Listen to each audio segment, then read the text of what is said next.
Mitsuo Fuchida was a Japanese naval aviator best known for leading the aerial attack on Pearl Harbor on December 7, 1941.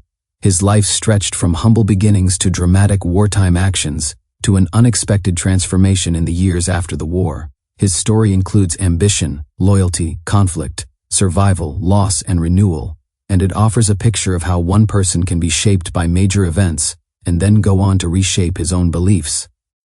He was born in 1902 in a small town in Nara Prefecture, during a period when Japan was rapidly changing. The country was modernizing, building an industrial base, and creating a strong military. As a young boy, he was curious, hardworking, and fascinated by machines and the idea of national service. These interests eventually led him to pursue a future in the Imperial Japanese Navy, which was considered one of the most honorable and demanding places a young man could devote his life to. Entering the Naval Academy meant discipline, strict routines, and total dedication, but he embraced these challenges with seriousness. During his training, he discovered aviation at a moment when flying was still new and somewhat experimental.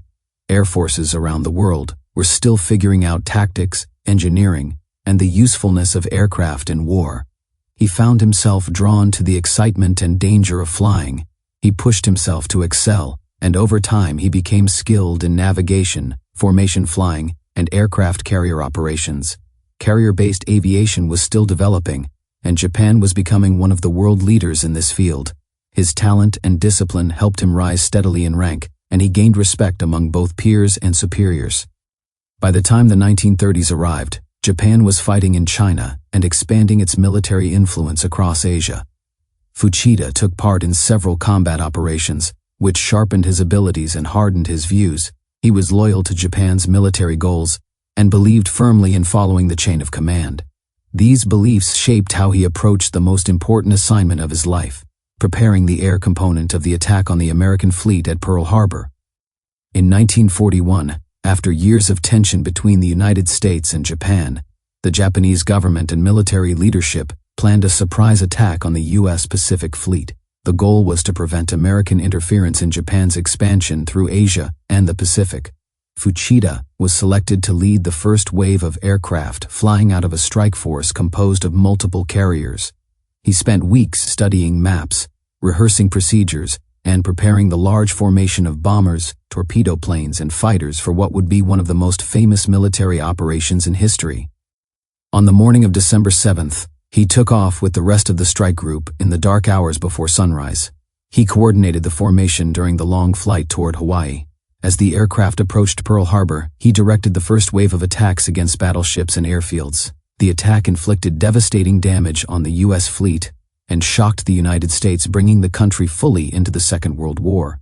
Although Japan celebrated the success at the time, the attack set in motion a much larger conflict that would eventually lead to Japan's defeat. After Pearl Harbor, Fuchida continued to serve in the Navy. He was involved in other major operations, including the Battle of Midway, one of the turning points of the war. Although he did not fly in the battle due to injuries, he was present on one of the carriers and witnessed the sudden American counterattacks that sank several Japanese carriers. The loss of these ships greatly weakened Japan's naval aviation strength and marked the beginning of a long decline. Fuchida survived several close calls during the war, including bombings, accidents, and illnesses. He was injured at various points, and the strain of war took a toll on his health. As Japan's situation worsened, cities were bombed, resources dwindled, and morale dropped. When the war finally ended in 1945, after the atomic bombings and Japan's surrender, Fuchida faced an uncertain future like many former officers. The Japanese military was dissolved, and war veterans struggled to find their place in a defeated country. Fuchida felt confusion, frustration, and a deep sense of loss. He had dedicated his life to serving Japan, and now the world he believed in had collapsed. After the war, he was questioned by Allied investigators about Japanese operations and military decisions. During this time, he met people who deeply influenced him. One of them was an American interpreter who treated him with unexpected respect and kindness. Later, he learned about a young American woman who had shown great compassion toward Japanese prisoners of war because she wanted to honor her parents, who had died while serving as missionaries in Japan. The contrast between these acts of kindness and the hatred he expected from the victors caused him to reflect on his own beliefs. Around this period, he was also given a small booklet about the life of a Japanese prisoner who had been held in harsh wartime conditions and who forgave his captors because of his religious faith. Fuchida was struck by the idea of forgiveness, something he had not thought much about during his years as a soldier. He read more, asked questions, and slowly began to reconsider the strict worldview he had developed during his military service. Eventually, these experiences led him to adopt a new faith and to dedicate his life to promoting peace, reconciliation, and understanding. This transformation surprised many people. Some admired his willingness to change, while others viewed his actions with skepticism. Yet he remained committed to speaking publicly about his life, his past mistakes, and the lessons he believed others could learn from his journey. He traveled outside Japan, especially in the United States, giving talks about his experiences in war and peace. He met former enemies, formed friendships, and tried to share the message that people can change even after living through the darkest moments of conflict. His personal story became an example of how someone deeply involved in war could later promote healing rather than division.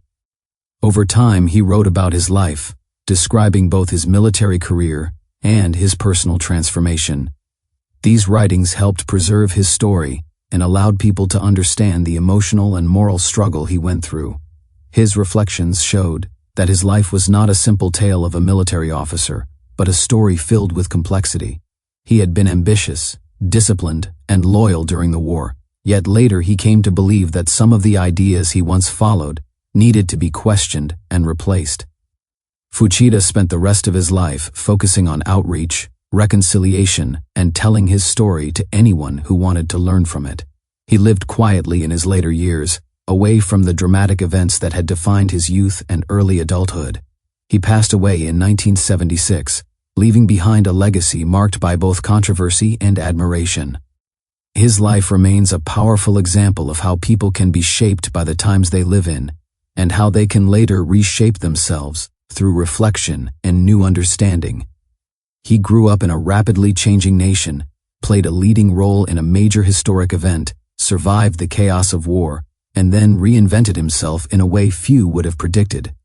His story reminds us that history is made not only by large movements and nations, but also by individuals who face choices, endure consequences, and sometimes change direction entirely.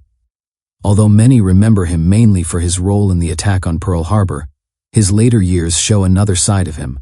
He became a bridge between former enemies and provided testimony about the importance of empathy, forgiveness, and personal responsibility. Through his life, we can see how one person can experience extremes of conflict and peace, and how the lessons of those experiences can continue to influence future generations.